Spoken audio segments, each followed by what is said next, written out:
राकेश त्रिपाठी जी, के हमारे साथी जब बैठे शिवसेना प्रवक्ता विप्रेश बोल रहे जी, थे तो आप मुस्कुरा रहे थे। मेरा सवाल दरअसल आपसे ये है कि जो बीजेपी को भी देखिए अपनी रणनीति में 2 बार के लोकसभा चुनाव के बाद, जीत के बाद बड़ा चेंज करना पड़ा है 24 के लिए, यानी कि आप भी ये फील कर रहे हैं कि लड़ाई आसान नहीं है। आपकी रणनीति का तोड़ विपक्ष अपनी एकता के साथ निकालने की कोशिश कर रहा है। देखिए विप्रेश जी, भारतीय जनता पार्टी अपने संगठन तंत्र के आधार पर, अपनी नीतियों और नेतृत्व के आधार पर जनता के बीच में है। और हमारे राष्ट्रीय अध्यक्ष जगत प्रकाश नड्डा जी ने अपने दूसरे कार्यकाल की शुरुआत के ही अपना कार्यक्रम प्रारंभ किया है। उत्तर प्रदेश के गाजीपुर में कल उन्होंने जनसभा को भी संबोधित किया और अलग अलग वर्ग के लोगों से संवाद भी किया है।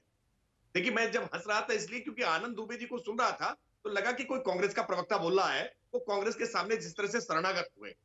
इस डिबेट में आज एक चर्चा हुई कि इंदिरा गांधी और नरेंद्र मोदी जी दोनों के बीच में समानताएं हैं। मैं पूरी तरह से इसको खारिज करता हूं।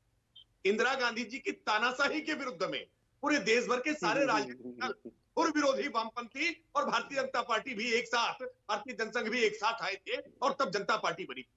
आज नरेंद्र मोदी जी की लोकप्रियता इस प्रकार की है कि अब तक कोई राजनीतिक दल आपस में गठबंधन नहीं कर पा।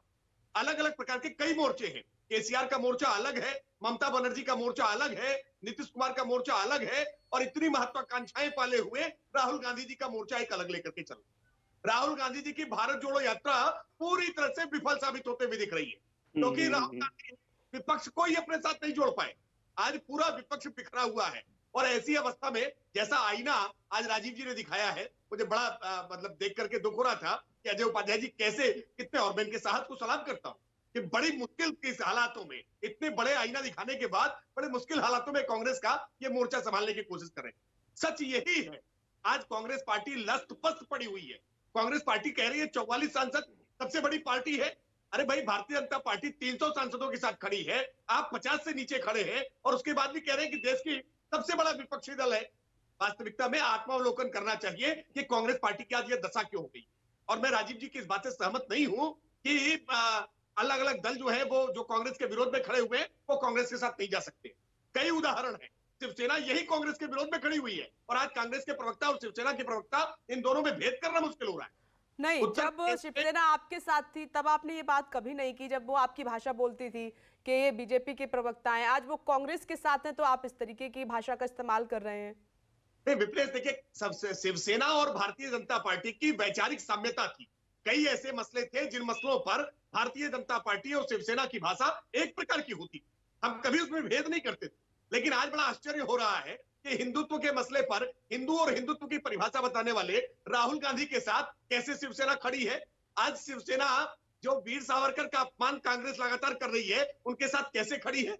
बाबरी के मसले को लेकर के कांग्रेस की विचारधारा और शिवसेना की विचारधारा बिल्कुल भिन्न है। विचारधारा की आप बात करेंगे तो जम्मू कश्मीर में आपकी भी विचारधारा बदल गई थी राकेश जी। तो राजनीति में अपने फायदे के लिए कब क्या करते हैं नेता, ये तो सबको पता है। लेकिन मैं एक छोटा सा जवाब जो शिवसेना ने सामना के जरिए पूछा है कि 24 में बिना कांग्रेस के विपक्ष कैसे लड़ेगा मोदी से, इस पर मैं आपकी टिप्पणी चाहती हूँ, इस पर जवाब चाहती हूँ। वो कांग्रेस को, क्योंकि आप भी जानते हैं सबसे बड़ी पार्टी है, सबसे ज्यादा राज किया है, तो कांग्रेस को ऐसे दरकिनार नहीं किया जा सकता। राकेश जी, नहीं देखिए, कांग्रेस को दरकिनार करने की आवश्यकता नहीं है। कांग्रेस स्वयं दरकिनार हुई जा रही है अपने नेतृत्व के कारण, अपनी नीतियों के कारण। जैसे जब राहुल गांधी जी को जब तक अपना नेता मानने से इनकार नहीं करेंगे तब तक कांग्रेस की गति इसी प्रकार की होगी। स्वाभाविक नेतृत्व जब तक विकसित नहीं होने देंगे, राहुल गांधी जी रोज अपने बयानों से कांग्रेस को कई कदम पीछे ढकेल देते हैं, पूरी गंभीरता राजनीति की समाप्त कर देते हैं। जब राहुल गांधी जी प्रेस कॉन्फ्रेंस करते हैं और कोई वक्तव्य सामने रखते हैं, राहुल गांधी जी की बातों को लेकर के अब इस तरह से मस्खरा पर होने लगा है, इसकी वजह से कांग्रेस पार्टी को लॉस हो रहा है। मैं मानता हूं कांग्रेस पार्टी में अभी भी जो अच्छे नेता हैं, अगर वो पार्टी का नेतृत्व करें तो शायद कांग्रेस पार्टी में परिवर्तन हो सकता है। अजय जी जल्दी से रिस्पॉन्ड कीजिए।